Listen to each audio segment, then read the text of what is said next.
श्री सद्गुरु महाराज की जय।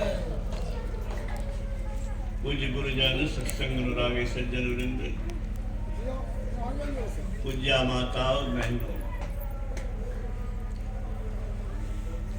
मुझे बड़ी प्रसन्नता हो रही है। परमाराध्य का द्वार, संत का दरबार, ईश्वर का दरबार वीरेंद्र बाबू के यहाँ और नीरज बाबू के ससुराल में मुझे बड़ी प्रसन्नता है। संत का दरबार से बढ़कर के सृष्टि में कुछ नहीं। संत भगवंत अंतर निरंतर नहीं, मति विमल कह दास तुलसी। गोस्वामी तुलसीदास जी जैसे महान संत, महान राम भक्त, भगवान के कितने बड़े भक्त गोस्वामी तुलसीदास जी। रामचरितमानस जैसा महाकाव्य उन्होंने लिखा। राम के भक्त होते हुए वो क्या लिख रहे हैं, कह रहे हैं संत भगवंत अंतर निरंतर नहीं, मति विमल का दास तुलसी। संत और भगवान में कोई अंतर नहीं। आगे कहते हैं दूसरे जगह, विश्व उपकार हित व्यग्र चित्त सर्वदा, चक्क मदमन्यु कृत पुण्य राशि, यत्र तिष्ठन्ति तत्रैव अज सर्व हरि सहित गच्छन्ति क्षीराब्दिवासी। विश्व उपकार के लिए संत सतत सक्रिय रहते हैं और जहां ठहरते हैं वहां ब्रह्मा विष्णु महेश चलते हैं। विष्णु के अवतार भगवान राम को मानते हैं, राम के भक्त हैं हनुमान के गोस्वामी तुलसीदास जी। और क्या कह रहे हैं कि जहां संत ठहरते हैं वहां ब्रह्मा विष्णु महेश सब जाते हैं। तो समझिए कि दरबार का कितना बड़ा सौभाग्य है। बहुत पुनीत काम किया है वीरेंद्र बाबू आपने, बहुत बहुत धन्यवाद। आज का विषय भक्ति है। भक्ति क्यों करें? इसीलिए भक्ति करें कि भक्ति के बिना दुखों से छुटकारा नहीं। याद कर लीजिए, भक्ति के बिना दुखों से छुटकारा नहीं। ब्रह्मांड में सांसारिक उपलब्धि से कोई दुख से बच गया है, इसका कोई ऐतिहासिक और पौराणिक और वर्तमान में कोई प्रमाण नहीं है। कौन बचा है? डॉक्टर लोग का इलाज करते हैं, लोग भगवान कहते हैं। गुरु महाराज ने कहा, राजा रानी राष्ट्रपति प्रधानमंत्री कुछ भी बन जाओ,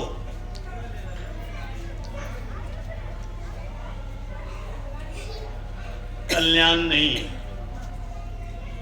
ठीक है वीरेंद्र बाबू, कौन दुख नहीं भोगा है? कौन नहीं दुख भोगेगा? दुखों से बचने के लिए एकमात्र उपाय है ईश्वर की भक्ति।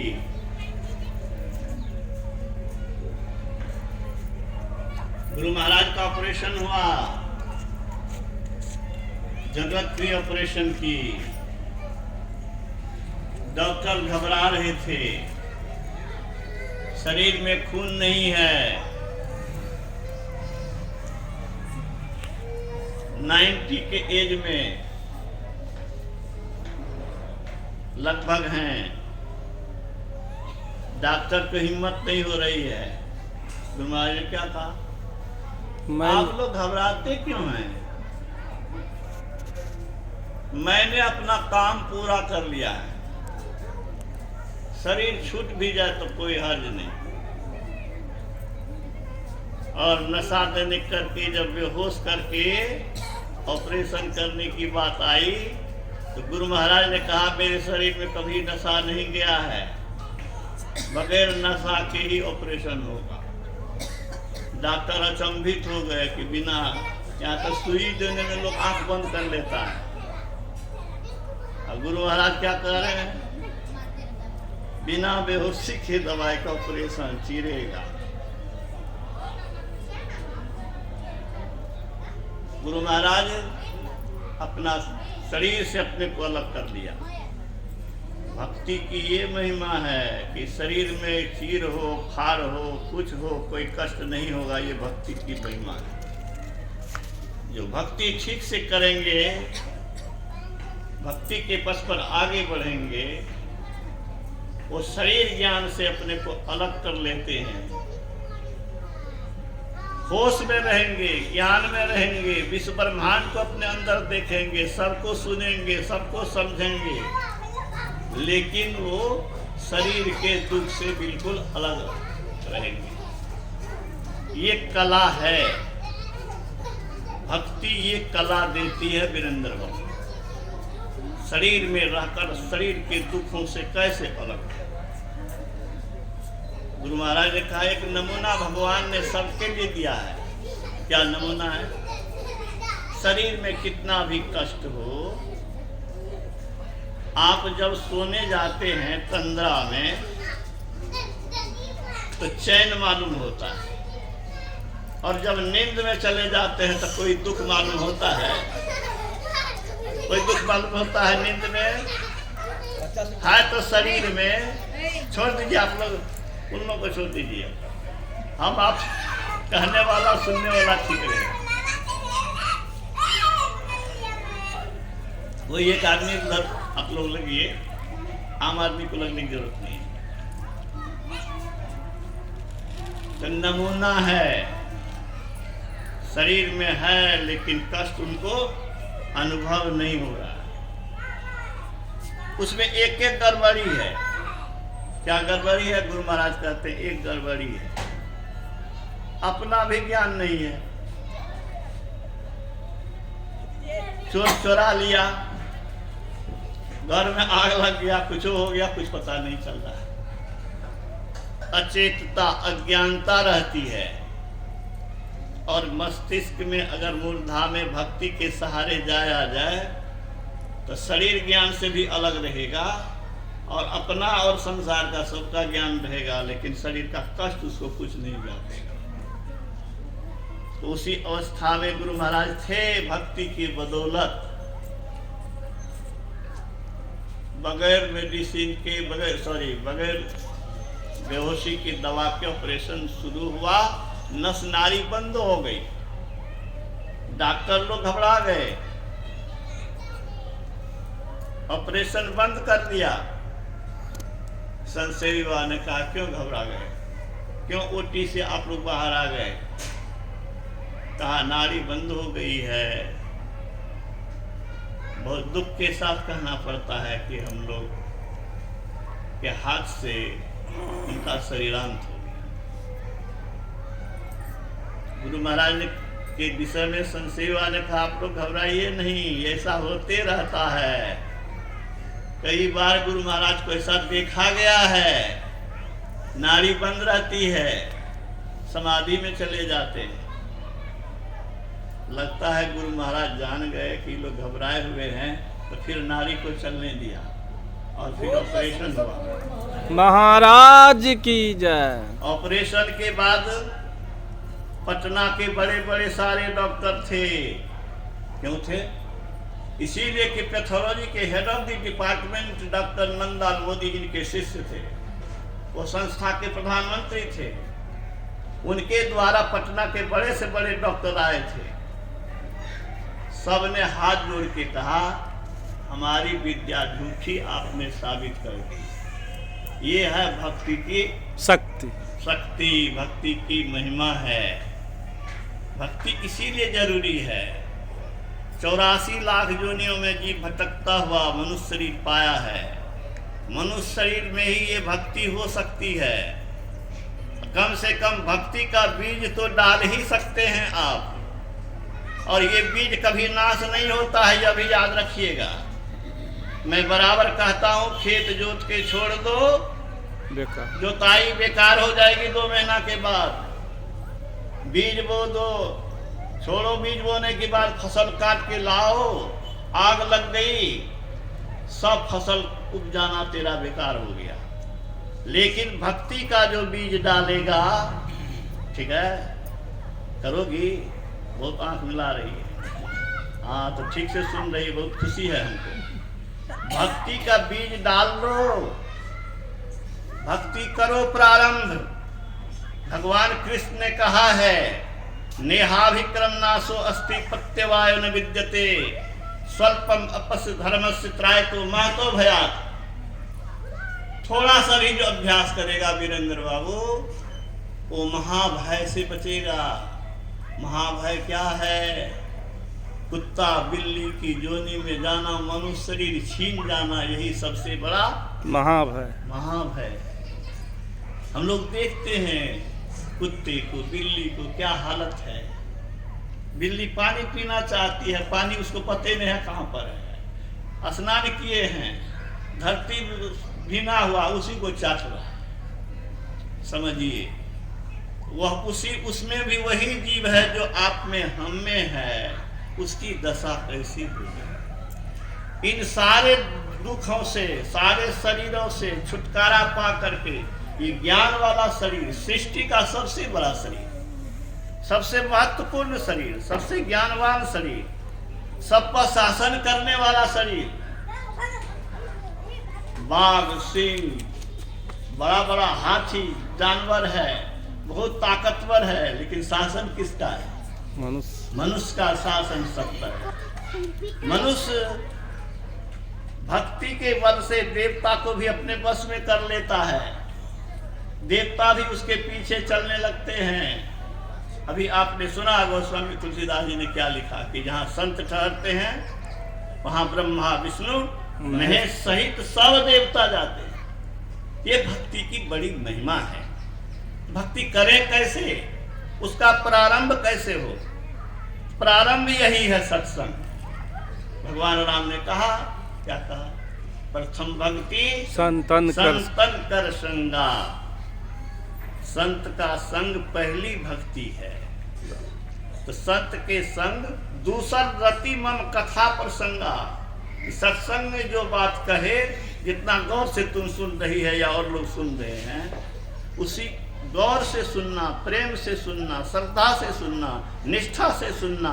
भगवान की बात है, हमारे कल्याण की बात है, उद्धार की बात है, सारे दुखों से छूटने की बात है। इसको हम गौर से सुने और धारण करें।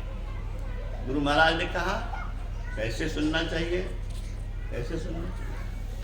गुरु महाराज ने कहा कि व्याधा बांसुरी की सुरीली तान जब छेड़ता है तो हिरन, मृगा उसको सुनने में इतना मशगूल हो जाता है, उसको जान की परवाह नहीं रहती है। वो केला के थम कहीं कहीं गाड़ दिए जाते हैं, उसके सहारे रहता, उसको एक ही पैर में कोई ठगना नहीं होता, मोड़ता नहीं है, खड़े खड़ी सोता है। देखिए परमात्मा को उस पर भार दे देता है, वह गिर जाता है, व्याध आके पकड़ लेता है, जान चली जाएगी, कोई परवाह नहीं, लेकिन सुनना नहीं छोड़ता। बांसुरी की सुरीली तान सुन करके उसका कल्याण तो नहीं होगा। आप संतों की बात को अगर ठीक से सुनेंगे, उतारेंगे, गुरु महाराज ने उतारा अपने जीवन में। किनका नाना दादा है ये? नहीं तो सब के नाना दादा है, नाना के नाना भी, नाना भी इनको पूछते थे। भारत में नहीं, विदेशों की धरती पर कहाँ नहीं। मेरा एक विद्यार्थी अभी कैलिफोर्निया में है, यूनिवर्सिटीज ऑफ कैलिफोर्निया में, वो भी संत मत का प्रचार करता है। वो गया मैक्सिको, कैलिफोर्निया से मैक्सिको गया, दूसरे स्टेट में। कोई प्रचार नहीं था।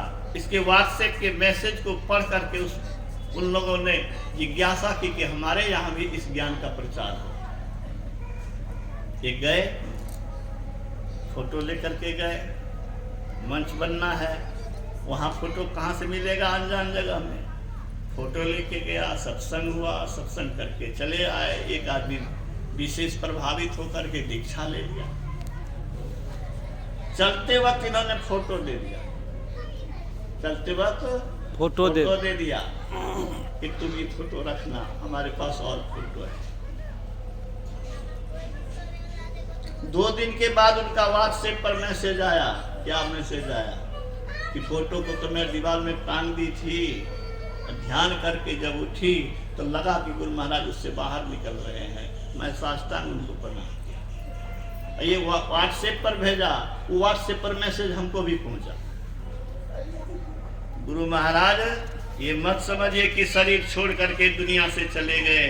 आज भी जिन भक्तों को प्रबल प्यार, प्रेम, श्रद्धा, निष्ठा है और उनको अगर कोई शंका होती है, उनके जिज्ञासा का समाधान का प्रश्न होता है, तो स्वप्न के माध्यम से या प्रत्यक्ष में प्रकट होकर के भी ज्ञान देते हैं। आप याद रखिए, ये मनुष्य शरीर साधारण शरीर नहीं है नीरज बाबू। परीक्षित की कथा आपने सुनी होगी। परीक्षित को किसने भागवत कथा कही थी? सुखदेव मुनि ने। मद भागवत की कथा बहुत आप लोग टीवी पर देखते होंगे। भागवत कथा कहने वाले बहुत हैं, लेकिन ये संत की कथा, ये भक्ति की कथा, ये शरीर के अंदर घुस करके ब्रह्म ज्योति और ब्रह्मनाद का सहारा लेकर के परमात्मा तक कैसे मिला जाता है, इसकी चर्चा कहीं किसी टीवी पर नहीं होती। तो परीक्षित को किसने सप्ताह ध्यान सत्संग कराया था? परीक्षित को सुखदेव मुनि, महर्षि व्यास के पुत्र सुखदेव मुनि। वो सुखदेव मुनि 1779 ईस्वी में, कब? 1779 ईस्वी में। अभी 2079 नहीं हुआ है, 250 वर्ष लगभग हुआ है। मुजफ्फरनगर उत्तर प्रदेश का जिला है। वहां से 22 किलोमीटर की दूरी पर एक संत हुए चरणदास जी। चरणदास जी के गुरु कोई शरीरधारी नहीं थे, वही सुखदेव मुनि आकर के प्रत्यक्ष होकर के दीक्षा दिया। सुने हैं कभी? सुने हैं ना? और सुन लीजिए, भारत ही नहीं देश विदेश के कोने कोने में आचार्य श्री राम शर्मा, गायत्री संस्थान के सर्वेसर्वा संस्थापक, उनके गुरु शरीरधारी नहीं, सर्वेश्वरानंद उनके गुरु थे। कौन थे? सर्वेश्वरानंद। 15 वर्ष की उम्र में आचार्य श्री राम शर्मा, कितनी बड़ी हस्ती, सुन लीजिए। सुना नहीं होगा कभी आपने। 3200 पुस्तकें लिखी है उन्होंने। कितनी पुस्तक? 3200 पेज लिखने में जीवन लोग का बीत जाता है। वो 3200 पुस्तकें लिखी है। क्या मधेपुरा में उनके सत्संग नहीं हुए हैं? होते रहते हैं। यहाँ पर भी गायत्री संस्थान है, हजारों हजार है। हम लोग हरिद्वार गए थे, संत मत के लोग, तो जो व्यवस्था संत मत का लोग नहीं कर सका, वे सारे लोग हरिद्वार में उनके संस्थान में जाकर के हम लोग स्वयं भोजन किए हैं, कई शाम भोजन किया है, और गजब की व्यवस्था, गजब की का स्वागत। बंधुओं, 15 वर्ष की उम्र में वीरेंद्र जी, याद रखिएगा, 15 वर्ष की उम्र में ये गुरु क्या होता है समझ लीजिए। ब्रह्म मुहूर्त में वो गायत्री मंत्र का जाप कर रहे थे। उसी समय देहात था, 100 वर्ष पहले की बात है, बिजली वगैरह तो थी नहीं। कमरे में प्रकाश फैल गया। आश्चर्यित हुआ कि प्रकाश कहाँ से आया। आंख खोला तो देखता है कि एक मनुष्य की आकृति उभर रही है। इनको डर हो गया कि प्रेत आ गया। डर से थरथराने लगा। गुरु ने क्या कहा? घबराओ नहीं, मैं प्रेत नहीं हूं, मैं तुम्हारे 3 जन्मों से गुरु रहा हूं। तुमने शादी कर ली, अच्छा किया। तेरी पत्नी पहली पत्नी रहेगी नहीं, तुम्हें दूसरी पत्नी शादी करनी पड़ेगी। वो तेरे मार्ग में बाधक नहीं बनेगी, वो तेरे धर्म पथ पर बहुत बड़ी सहायता करेगी, वो धर्म पत्नी बनेगी तुम्हारी। और जानते हैं उनकी दूसरी पति भगवती शर्मा अंत समय तक, उनके बाद तक भी उन्होंने गायत्री संस्थान को चलाया, सहयोग किया। तो उनके गुरु ने और क्या कहा सो सुनिए। कहा कि तुम्हें विश्वास कैसे होगा कि तुम्हारा मैं 3 जन्म से गुरु हूं, वैसे तुम नहीं समझोगे। अब मैं तुझे योग निद्रा में ले जाता हूं। योग निद्रा में, अधनिनिया में शरीर से अलग दूसरी अवस्था हो गई।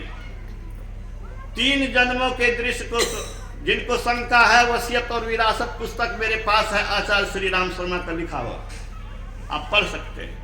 मैंने मंगाया है, हरिद्वार जाके खरीदा है। 3 जन्मों के दृश्यों को जैसे सिनेमा के चलचित्र पर तुम देखती हो, वैसे ही उन्होंने 3 जन्मों के विभिन्न घटनाओं को दिखाया कि कैसे कैसे तुम हमारे साथ कहाँ कहाँ रहे, कहाँ तपस्या किया, क्या। इसके बाद योग निद्रा टूटी, चरणों पर शीश गिराया, कहा कि अब ये शरीर आपका है। श्री सद्गुरु महाराज की ये जय। तन मन जीवन अब आपके चरणों में। ऐसा मत समझिए कि गुरु और शिष्य का संबंध टूटता है। गुरु और शिष्य का संबंध अटूट होता है। संत शिशु सूत जी ने गुरु महाराज से कहा, हुजूर जहां पर प्रचार नहीं है उस क्षेत्र में आप जाते तो बड़ा अच्छा रहता, उधर भी प्रचार हो। गुरु महाराज ने क्या कहा? उतना ही पौधा लगाओ जितना को पानी दे सको। क्या मतलब हुआ? मतलब क्या हुआ? पानी देने का भार, उसको बढ़ाने का भार गुरु महाराज संत मत के लिए लेते हैं। जैसे पौधा लगाने वाले को चिंता रहती है कि पौधा कैसे विकसित हो, वैसे दीक्षा देकर के गुरु शिष्य का भार लेते हैं कि इस शिष्य का उद्धार कैसे हो और जन्म जन्म तक उनकी छत्र छाया मिलेगी। आचार्य श्री राम शर्मा इसका प्रत्यक्ष प्रमाण इस युग में हुआ, कोई इतिहास की बात नहीं, जिनको हजारों लोगों ने देखा। और गुरु महाराज को बाबा देवी साहब ने कहा था, उत्तर प्रदेश मुरादाबाद का मैं रहने वाला हूं, तुम पुरैनिया जिला का रहने वाला है, तेरा मेरा मिलन कैसे हुआ? गुरु महाराज उस समय साधना की प्रारंभिक अवस्था में थे। यंग एज में भी हाई स्कूल में ही परीक्षा छोड़ करके निकल गए थे। वैरागी उस पर हुआ और वैरागी सन्यासी हो गए। उन्होंने पूछने पर बताया कि मैंने पढ़ा था, ऑल मैन मस्ट डाई, सभी मरेगा, सब चीज छिनेगा, कुछ साथ रहेगा नहीं, इसीलिए मेरे मन में वैराग्य हो गया। मुझे ऐसी कमाई करनी है जो हमारी कमाई कोई छीन न सके, हम सारे दुखों से छूट सकें। और ये चीज हमको रामायण से प्रेरणा मिली कि भक्ति से ये हो सकता है। इसीलिए देह धरे कर यह फल भाई, भजिए राम सब काम विहाई, ये परीक्षा हॉल में उन्होंने लिखा। परीक्षा हॉल में उसने लिखा कि जैसे ईंट सुंदर हो, ईंट मजबूत हो तो मकान मजबूत होता है, ऐसे ही जीवन मंदिर को हमें भव्य बनाना है। किस मंदिर को? जीवन मंदिर को। जीवन मंदिर को। ईटा पत्थर के मकान का कोई वैल्यू नहीं दिया उन्होंने। जीवन मंदिर को भव्य, आकर्षक और मजबूत, सुखदायी बनाना है। इसका ईंट क्या होगा? गुरु महाराज ने कहा कि इस सुकर्म रूपी ईंट से इस भव्य जीवन मंदिर का निर्माण हो। कौन वो कर्म से? सुकर्म रूपी से, सत्कर्म से। और ईश्वर भजन से बढ़ करके कोई श्रेष्ठ कर्म नहीं है जो जीवन को मंदिर बना सके। और उसी में अंत में लिखा, देह धरे करिया फर भाई, भजिए राम सब काम बिहाई। 1904 ईस्वी में पूर्णिया जिला स्कूल से कॉपी जमा किया, कहा मे आई गो आउट सर। उसी दिन परीक्षा हॉल से निकल गए तो निकलते ही रहते चले गए। और गुरु की खोज में 5 बरस भटके। क्या बरस भटके? 5 बरस। 1904 ईस्वी से 1909 ईस्वी तक भटके। हम लोग को मुफ्त में ज्ञान मिल गया है, मुफ्त में वो साहित्य मिल गया है, और मुफ्त में महात्मा लोग ये सब ज्ञान लोगों को बताते फिरते हैं। जो ज्ञान पाने के लिए गुरु महाराज को 5 वर्ष जिन महात्माओं के पास जाना पड़ा, भटकना पड़ा, सेवा करनी पड़ी, वो जानते ही नहीं थे बताएंगे क्या। पूछने पर बिगड़ जाते थे। हम लोग भी कॉलेज में पढ़ाए हुए हैं, जो शिक्षक प्रश्न का जवाब नहीं दे पाता वो छात्र पर गुस्साता है, डांट करके चुप कर देता है। अपने नहीं जानेगा तो क्या करेगा, मुझसे कुछ पूछता है, अरे ये कुछ कह कर टाल दिया। वैसे ही गुरु सबसे पहला पढ़ा गुरु महाराज को, आप पढ़िए उनकी जीवनी। अंत में संत मत को उन्होंने समझा और कहा कि मैं समझते समझते समझ गया, इससे उत्तम और कुछ नहीं है।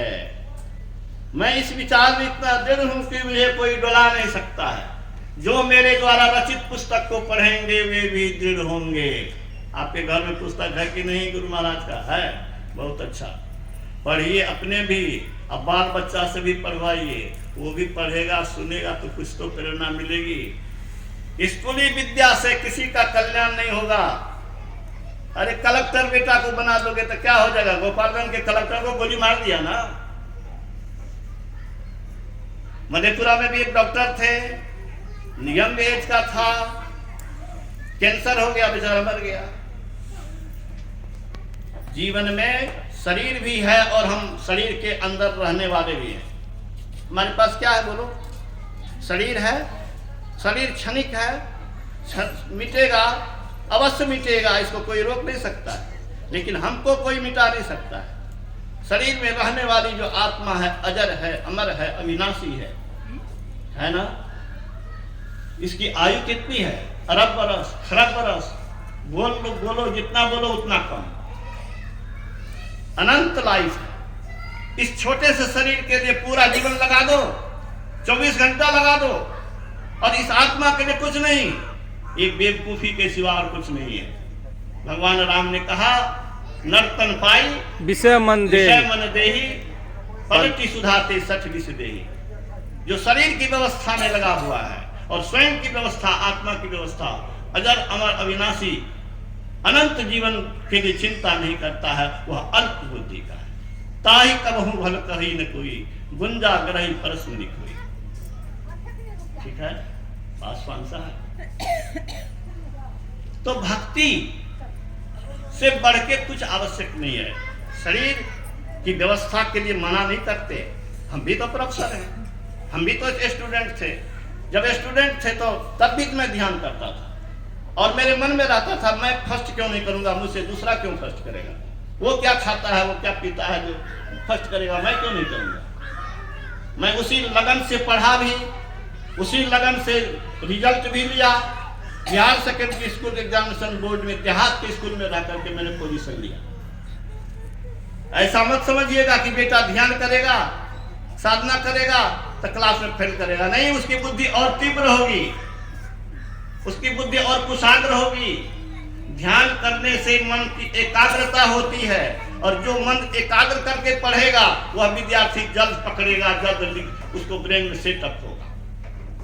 इसलिए यह मत समझिएगा कि बेटा बेटी पढ़ने में लगा देगा, ये ध्यान करने में समय लगा देगा तो उसका जीवन बर्बाद हो जाएगा। ऐसा नहीं है। मैं तो साधारण किसान का बेटा हूँ।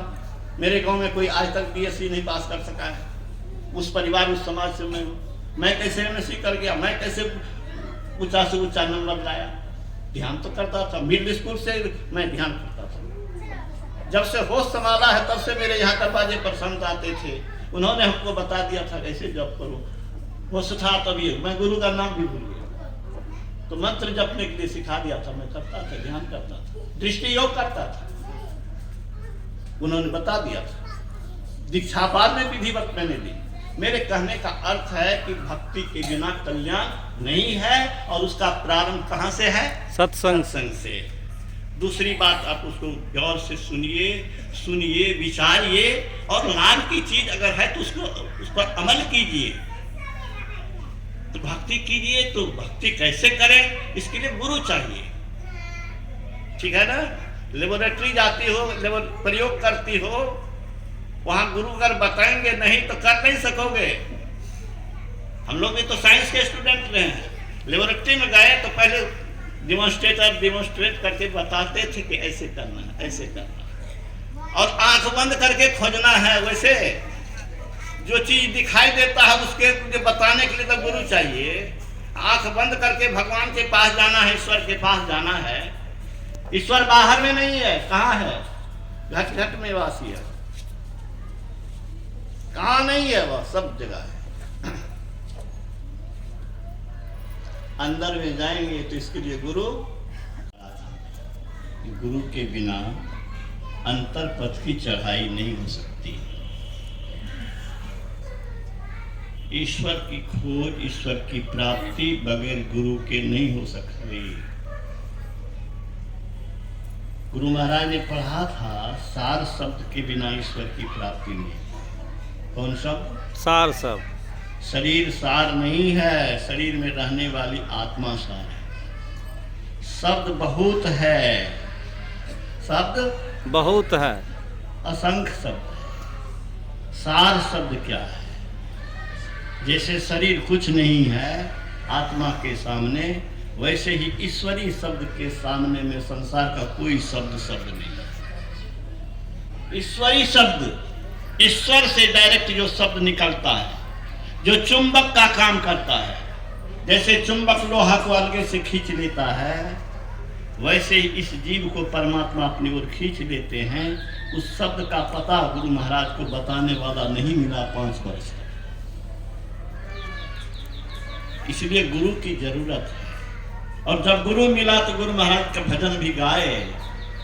उन्होंने कहा, बिन दया संतन की में ही जानना इस राह को हुआ नहीं, होता नहीं, होनहारा है।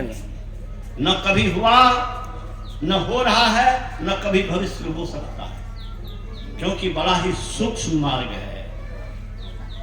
शरीर को नहीं ले जाना है, स्वयं को ले जाना है। कहाँ ले जाना है? मन बुद्धि से ऊपर उठ जाना है। मन की भी मृत्यु होती है। मन मरेगा, बुद्धि मरेगी, चित्त मरेगा, अहम का भाव मिटेगा, सिर्फ आत्मा रहेगी। वो आत्मा परमात्मा से मिलेगी। ये रास्ता इतना आसान है कि बिना गुरु के हो जाए। इसलिए भगवान राम ने कहा, गुरु पद पंकज सेवा, तीसरी भक्ति अमान, चौथी भक्ति मम गुण गण करे कपट तजिगान। उनकी सेवा करो गुरु की, उससे ज्ञान लो, उनका आशीर्वाद लो, उनकी कृपा लो, और फिर भक्ति पथ पर आगे बढ़ो। और ईश्वर का गुणगान करना। ईश्वर कौन है? ईश्वर वह है जो सृष्टि के कण कण में रह करके सब पर शासन करता है। लोग कहता है वैज्ञानिक, अरे वैज्ञानिक बम बना करके संसार को नष्ट करने की क्षमता भले प्राप्त कर ले, लेकिन एक मुर्दा को जिंदा करने की क्षमता नहीं हो सकती। हो सकती है क्या? और पानी के बूंद से, खून के बूंद से बच्चे का निर्माण होना, उसके शरीर में कितनी नाड़ियां हैं, खाते हैं अन्न, पीते हैं पानी, फल फूल, और उससे क्या सब बनता है। पेट में जो बच्चा है उसकी आंख बन रही है, उसका कान बन रहा है, कैसा कैसा यंत्र बन रहा है। वह परमात्मा कैसा वैज्ञानिक है। ये घर वैसे बन गया क्या? ये संसार वैसे बन गया क्या? संसार का सर्वे सर्वा मालिक है। हम लोग तो यंत्रवत हैं। उनकी कृपा से इस शरीर में आया है। कोई कह नहीं सकता है कि हमने कमा कर ये शरीर लिया है। कोई कह नहीं सकता है कि शरीर में हम कब तक रहेंगे। न तुम अपनी मौज से इस शरीर में आए, न रह सकोगे। अदृश्य सत्ता के हाथ का खिलौना है, बैलून को जब फोड़ दो फूट जाए। ऐसे ही हम आप सब ईश्वरी सत्ता के अधीन है। उस ईश्वरी सत्ता का गुण गाइए। उनका गुण गाने से क्या होगा? गुण जानने से, गुण गाने से प्रेम बढ़ेगा, प्रेम बढ़ेगा तो पाने की भूख जगेगी, भूख जगेगी तो कुछ करेंगे, कुछ करेंगे तो आगे बढ़ेंगे, बढ़ेंगे तो उनको पाएंगे, पाएंगे तो निहार हो जाएंगे। अभी आप सुन रहे थे गुरु महाराज के भजन में क्या आया, थे अंध बने फिरते बाहिर, अंतरफत भेद रथे जाए। भीतर का रास्ता मालूम नहीं था, गुरु ने बताया, और बताया तो उन्होंने प्रकाश, भाव प्रकाश मिटल बन अंधियारी, सुख भय बहु तेरे। अंदर में जो आंख बंद करते हो यारो, सुन लो, ए बेटिया सुन, आंख बंद करती हो क्या देखती हो? कुछ नहीं देखती हो, अंधकार देखती हो ना। जब तक अंधकार में तुम हो, हम हैं, कोई भी है, तब तक भविष्य अंधकार में। जब तक आंख बंद करने पर अंधकार है, तब तक भविष्य आपका अंधकार में है। और अंदर में जब प्रकाश हुआ तो गुरु महाराज ने क्या कहा, भाव प्रकाश मिटल अंधियारे, सुख भय बहु तेरे। तो गुरु की जरूरत है, गुरु गुणगान की जरूरत है।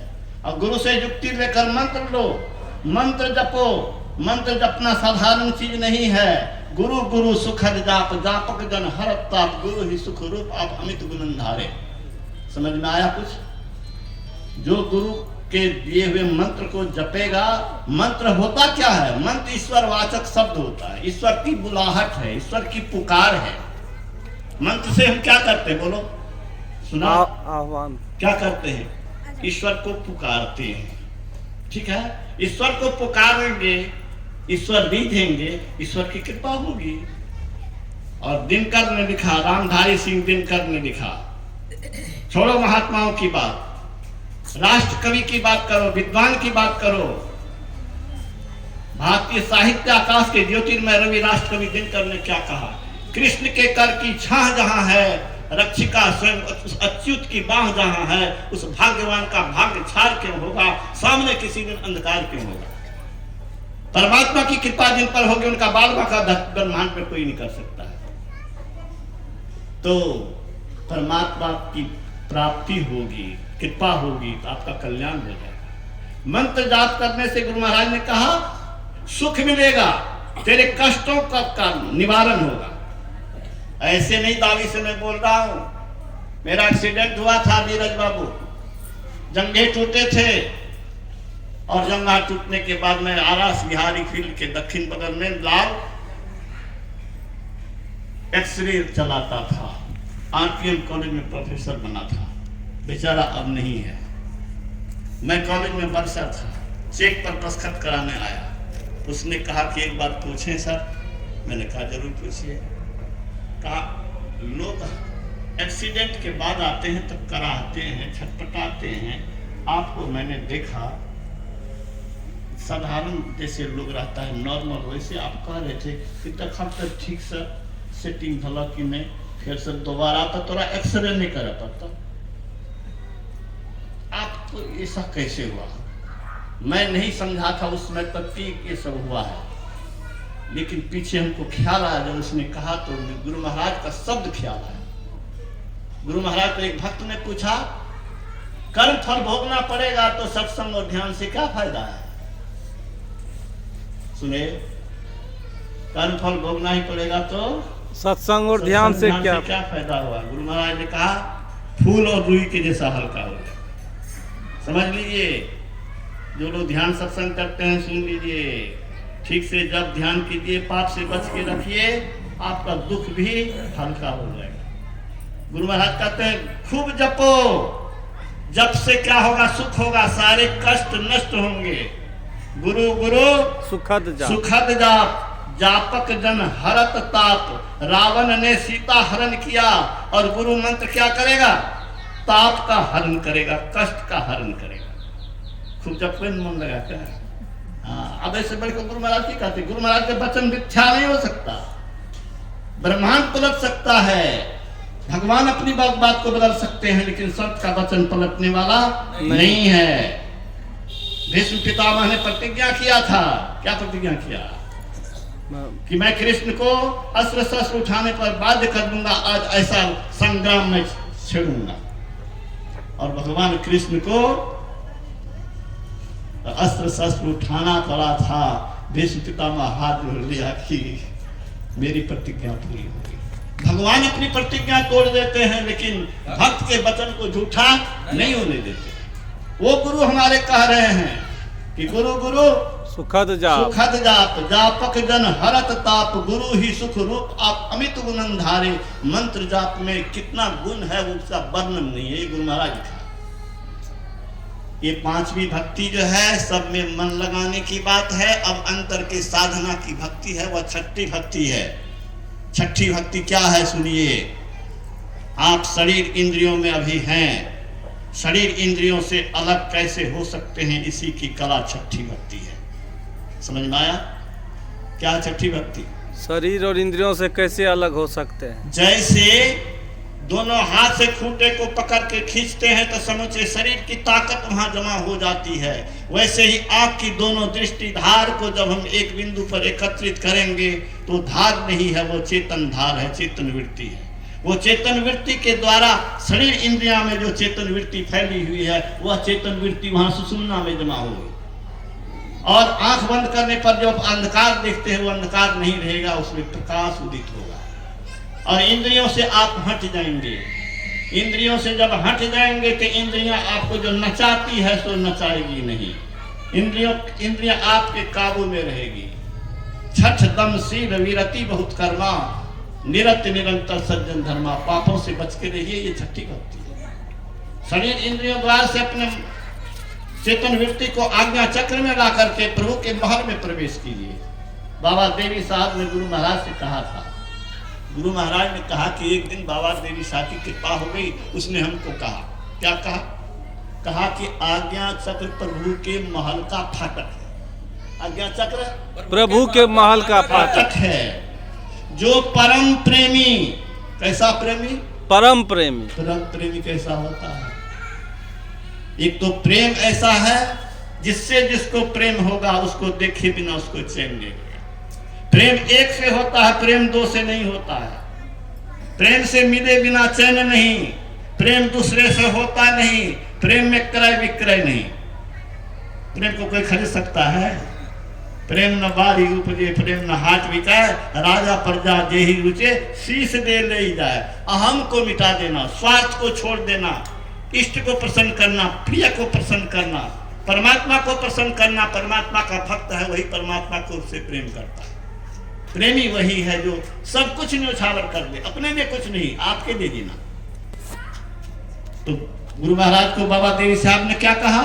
जो परम प्रेमी और परम अभ्यासी, खूब अभ्यास करेगा और खूब प्रेम करेगा परमात्मा से, परम विरही होकर के, फिर परम शब्द का प्रयोग किया। कैसा विरही? परम। परम विरही होकर के आज्ञा चक्र में धरना देता है। प्रभु उससे द्रवित हुए बिना नहीं रह सकते हैं। थकियाए जाने पर भी भागता नहीं है, वहां पर मन को, दृष्टि को अडिग रख करके रखता है, एक तक देखता रहता है। तो प्रभु द्रवित हुए बिना नहीं रह सकते हैं। प्रभु अपने महल का फाटक खोल देते हैं। मत पूछिए, तो फाटक जब खुल गया तो फिर आपको कोई कठिनाई नहीं। ठीक है? क्यों कठिनाई नहीं? अरे रोशनी मिल गई तो उसके पास जाने में क्या दिक्कत है? और रोशनी मिल गई और उसका शब्द भी आ गया, शब्द भी मिलेगा, रोशनी भी मिलेगी, प्रभु के महल पास जाने का सहारा मिल गया। अब कोई विशेष परेशानी नहीं है। ये सातवीं भक्ति यही है कि शब्द नाद अनुसंधान, ईश्वरीय शब्द को ग्रहण करके चेतन वृत्ति शरीर से निकल करके परमात्मा से मिलती है। यही भक्ति की पराकाष्ठा है। भक्त को भगवान से मिला देना भक्ति का लक्षण है। भगवान की ओर चलना भक्ति है। भक्ति कैसे है? भव जोड़ गति। भव माने भगवान, भगवान की ओर चलो, यही है भक्ति। भगवान की ओर चलना कैसे होगा? तो सीखना होगा सत्संग में और जाना होगा परमात्मा के पास। सीखने से लेके सत्संग से लेके परमात्मा तक जाना, यही परमात्मा की भक्ति है। बाबा को जाना भी है। आप लोग का प्रेम देख करके हमें विषय को पूरा करने की कोशिश किया। जैसे जैसे जो हुआ सो कहा।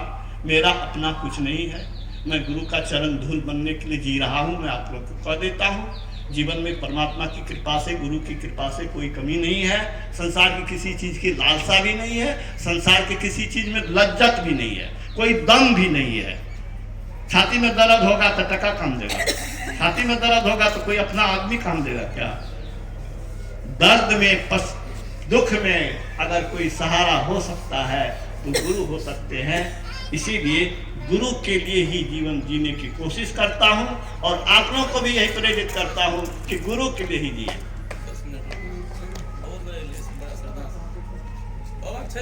श्री सद्गुरु महाराज की जय।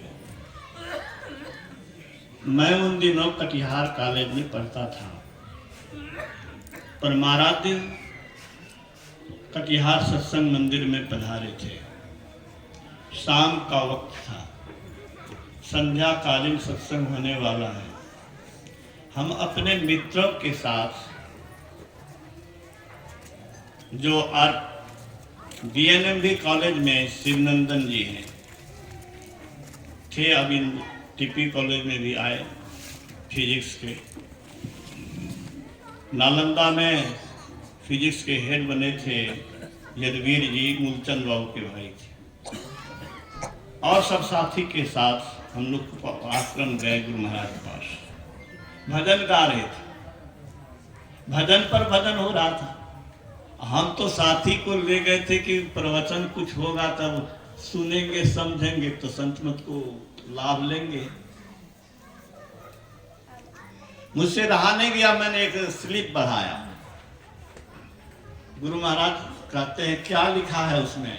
संसेवा करते हुजूर, महाविद्यालय के हॉस्टल से कुछ छात्र लोग आए हैं, भजन सुनना चाहते, प्रवचन सुनना चाहते। तो गुरु महाराज ने क्या कहा? गुरु महाराज ने कहा, ओ उसी स्टाइल में हम बोल रहे हैं, ओ इन लोगों को अंग्रेजी ज्यादा पसंद है। हमको लगा कि व्यंग हो गया है, व्यंग हो गया है। संत वाणी गाई जा रही है, उसमें हमने बाधा कर दिया। गुरु महाराज को अच्छा नहीं लगा। गुरु महाराज ने कहा, संतों की वाणी में इतनी मिठास है जितनी किसी मिठाई में नहीं। संतों की वाणी तो मेरी ऐसी श्रद्धा है कि संतों की वाणी को संत का दर्शन मानता। संत की वाणी गाई जा रही हो या पढ़ी जा रही हो, आपको महसूस होना चाहिए कि वो संत आपके सामने खड़े हैं, वो कह रहे हैं और मैं सुन रहा हूं। इतनी श्रद्धा होनी चाहिए। अभी यहां अगर, छोड़िए प्राइम मिनिस्टर की बात, अगर कलेक्टर यहां आ जाए तो सबके उधरे जाएंगे। एक कलेक्टर के लिए सब मुखातिब हो जाते हैं। और गुरु महाराज के जो सृष्टि के मालिक हैं, लोग चौंकेंगे कि सृष्टि के मालिक। हाँ, गुरु महाराज ने 1970 ईस्वी में पुरैनिया मधुबनी में नागेश बाबू से, पुनपुन कॉलेज के प्रोफेसर, प्रिंसिपल, यूनिवर्सिटी में head of the department Magadh university बने, शांति संदेश के संपादक बने। उनसे कहा कि किनकी सत्ता है, किनका शासन है? उन्होंने कहा हुजूर ईश्वर की सत्ता है। गुरु महाराज ने कहा संत की भी सत्ता है। ऐसे कह दिया? ऐसे नहीं कहा। उन्होंने सत्ता दिखा दिया कि संत की सत्ता कैसी होती है। भागलपुर के DM रामानुजम कभी थे, जो बिहार सरकार में प्रिंसिपल सेक्रेटरी तक बने। वो जब DM थे, गुरु महाराज से प्रभावित हुए थे। गुरु महाराज को कहते थे, हुजूर आपको जो सुख है सो हमको नहीं। तो गुरु महाराज ने क्या कहा? सुख कौन? गुरु महाराज ने कहा सुख कौन देते हैं? सुख ईश्वर देते हैं। कोई राजा के घर में जन्म लिया, कोई कलेक्टर के घर में जन्म लिया, सुख सुविधा भोग रहा है। जन्म किसने दिया? किसने भिजवाया उस घर में इस जीव को? परमात्मा ने भेजा। बकौती संपत्ति मिल गया करोड़ का। एक बच्चा जन्म लेता है, दाने दाने को मुहताज है। तो गुरु महाराज ने कहा सुख कौन देते हैं? सुख ईश्वर देते हैं। मैं ईश्वर को भजता हूं, वो मुझे सुख देते हैं। आप भी ईश्वर को भजिए, आपको भी सुख देंगे। उनका ट्रांसफर हो गया, लेटर आ गया,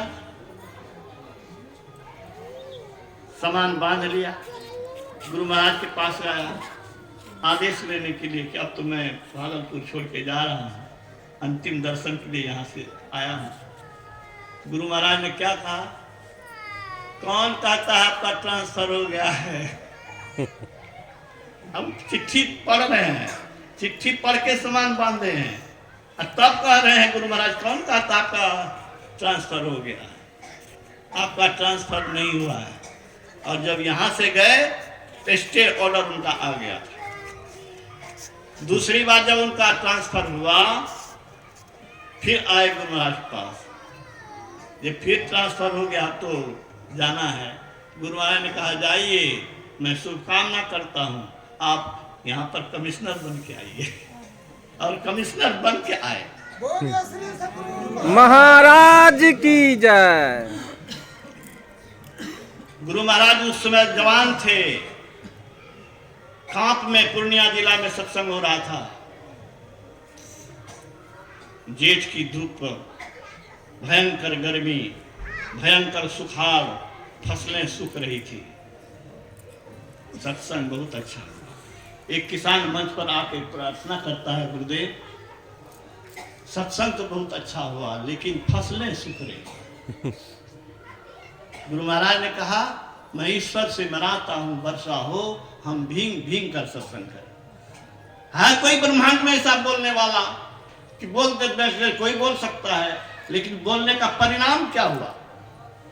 सत्संग चल रहा है, बादल गिर गया, वर्षा होने लगी, मूसलाधार बारिश हुई, कितने लोग सत्संग छोड़ करके भाग गए। लेकिन गुरु महाराज और जो प्रेमी लोग थे वो आरती करने के बाद उठे थे। ये हजारों आंखों ने देखी थी। गुरु महाराज ने शुक्रवार को कह दिया कलकत्ता में, जालंधर हम लोग जाने वाले हैं, यात्रा शुभ नहीं है। सब डर गए कि क्या अशुभ होने वाला है। गुरु महाराज के मुंह से निकल रहा है, जरूर कुछ अशुभ होने वाला है। चिंतित हो गए लोग। संशय विभाग ने कहा कि हम लोग को क्या चिंता है, क्यों आप लोग चिंतित हो रहे हैं? जब गुरु महाराज हम लोग के साथ रहेंगे तो हम लोग का बाल बका क्या होगा? तो लोगों को ढाढ़स हुआ, मन में उत्साह लगा कि ठीक है कह रहे हैं। और क्या हुआ? क्या सो सुनिए। रविवार को ट्रेन चली, पटना में दूसरे डब्बे में उनके शिष्य थे, उनको बुला लिया। अभी जो वर्तमान में आचार्य श्री हैं, कॉलेज स्कूल के बगल के सत्संग मंदिर के जिस समय शिलान्यास हुआ था, उसमें सत्संग में आए थे। उन्होंने उस घटना का आंखों देखा हाल बताया। वो भी ट्रेन में गुरु महाराज के साथ थे। क्या हुआ? उत्तर प्रदेश के नैनी स्टेशन पर चलती मालगाड़ी से ट्रेन की टक्कर हो गई। और टक्कर जब हो गई तो इंजन के टुकड़े टुकड़े उड़ गए, लोगों के बदन में घुस गया। आगे के डब्बे में लाश ही लाश थी और पीछे के डब्बे में किसी की सर फूटा, किसी की बाहें टूटी। किनका वक्तव्य है ये वक्तव्य है आचार्य श्री का। मैं सस्मृति अपने कान से सुन के मैं आपको बता रहा हूँ। उसमें गुरु महाराज के साथ यात्रा कर रहे थे और उन्होंने कहा कि बीच में जिस डब्बे में हम लोग थे उसमें किसी का खरोंच तक नहीं आया। हमने सुना था कि होलिका जल गई, प्रहलाद का बाल बांका नहीं हुआ। आगे पीछे हाहाकार है और पीछे के डब्बे में गुरु महाराज के शिष्यों का बाल बांका नहीं हुआ। ये क्या समझते हैं? ये ईश्वर की सत्ता नहीं है क्या? संत की सत्ता ईश्वर की सत्ता है। यह ईश्वरी सत्ता आप भी प्राप्त कर सकते हैं, हम भी प्राप्त कर सकते हैं। और हम इसी प्यास में लगे हुए हैं, इसीलिए सत्संग में आते हैं, इसीलिए ध्यान करते हैं, इसीलिए जीवन लगाए हुए हैं। और आप लोगों से भी अपील करता हूँ कि अवसर को आप लोग हाथ से मत जाने दीजिए। मनुष्य शरीर बार बार नहीं मिलता। बहुत अच्छा है, बहुत सौभाग्य की बात है कि वीरेंद्र बाबू ने ये सत्संग कराया। इस मोहल्ले में तो बहुत कम आने का मौका मिलता है और उसमें हमारे बाबा लोग भी आ गए। इनसे तो हमको लगता है कि हमारा ट्रेनिंग आपसे और मधेपुरा भी मंच पर बहुत दिन के बाद दर्शन स्पर्शन हुआ है, बहुत अच्छा लगा। मैं आप लोग को इतना ही कहना चाहता हूँ कि सुन के नहीं रहिएगा, सुनने में बढ़िया लागने से विचारिए, विचारिए। संत से बड़ा हितैषी नहीं, संत से बड़ा उपकारक नहीं, संत से बड़ा सामर्थ्यवान नहीं। संत नर रूप में ईश्वर होते हैं। उनकी छत्र छाया में जो लोग हैं, अहाँ तो बहुत पुरान छी, बहुत दिन सत्संग हमरा यहाँ केलहुँ हँ, बहुत पुरान लोग सब ऐसे पहचानले छे। जे नए सत्संग में आयल छी हुनका के कहै छी संत के बात मानो, संत के बात मानो। संत भगवाने के रूप छे, संत भगवान के रूप छे। संत शरण जो पड़ा ताही का लगा ठिकाना, और कहीं नहीं कुशल सकल बैराग चलाना। गुरु महाराज कहते हैं आपदा जनक स्थान से भाग जाना अच्छा है। सुनिए जी सर, आप लोग से भी कह रहा हूं, घर में आग लगेगी वहां खड़े रहिएगा क्या? घर छोड़ के निकालिएगा? इस शरीर में आग लगी हुई है कि नहीं? ये कब खत्म हो जाएगा इसका ठिकाना नहीं है।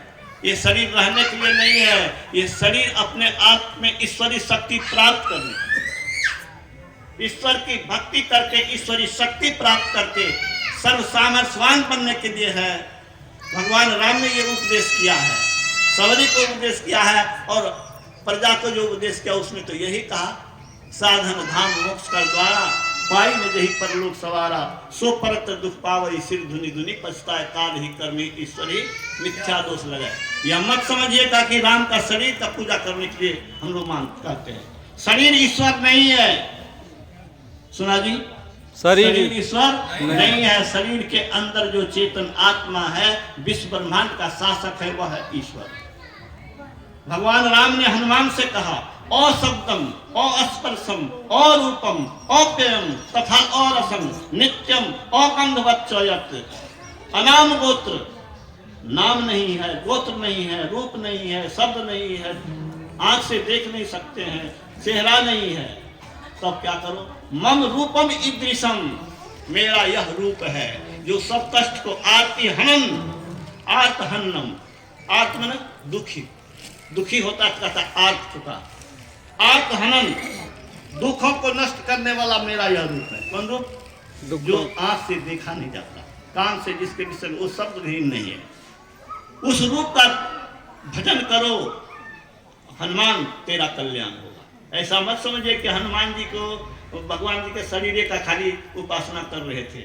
भगवान राम के शरीर के अंदर में जो शब्दहीन, रूपहीन, नामहीन, अनंत, असीम, जिसको हम लोग रोज कहते हैं, जो असीम, अजन्मा, अगोचर ईश्वर का रूप है, उस ईश्वर को भजने के लिए भगवान राम ने भी हनुमान को कहा है। मुक्ति को उपनिषद में सत्संग योग में पढ़ के देखें। मैं बहुत बहुत बधाई देना चाहता हूँ आप सब लोगों को। गुरु के दरबार में बैठना, आप लोग को देख के मुझे प्रसन्नता नहीं हुई है क्या? आपको हमें देख के प्रसन्नता नहीं हुई है क्या? सबको प्रसन्नता हुई। हमको जब आप लोगों को देख करके प्रसन्नता हो रही है, तो जिनके दरबार में आप बैठे हैं वो क्या समझते हैं? वो मर गए हैं क्या? याद रखिए, वो कहते थे, गुरु 24/82 को कुप्पा घाट में कहा था, क्या कहा था?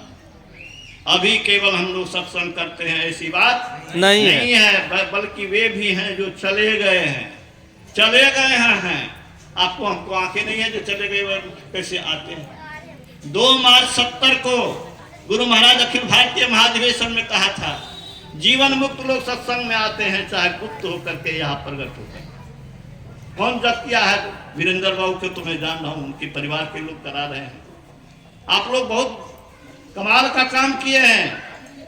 संत का पदार्पण होना, भगवान का पदार्पण होना, आप देखें कि न देखें, मैं तो कहता हूं जो कोई सत्संग का आयोजन करते हैं, मैं उनसे यह कहना चाहता हूं कि आप ये मत समझिए कि मैं सत्संग करा रहा हूं, बल्कि ये समझिए कि मैं ईश्वर का आवाहन कर रहा हूं, संत का आवाहन कर रहा हूं। संत पाहुने बन करके दृश्य और अदृश्य रूप में मेरे यहाँ आने वाले हैं। यहाँ पर दृश्य और अदृश्य रूप में कौन संत कौन भगवान किस रूप में आए हैं हम नहीं कह सकते, लेकिन इस जगह का अहोभाग्य है। इस जगह पर सत्संग हुआ, आप लोग आए और आप लोग भी भाग्यशाली हैं कि ऐसे संत के दरबार में आकर के उनके आशीर्वाद के पात्र, उनके कृपा के पात्र बन रहे हैं। इसी तरह से जब कभी मौका मिले जरूर कीजिए। श्री सद्गुरु महाराज की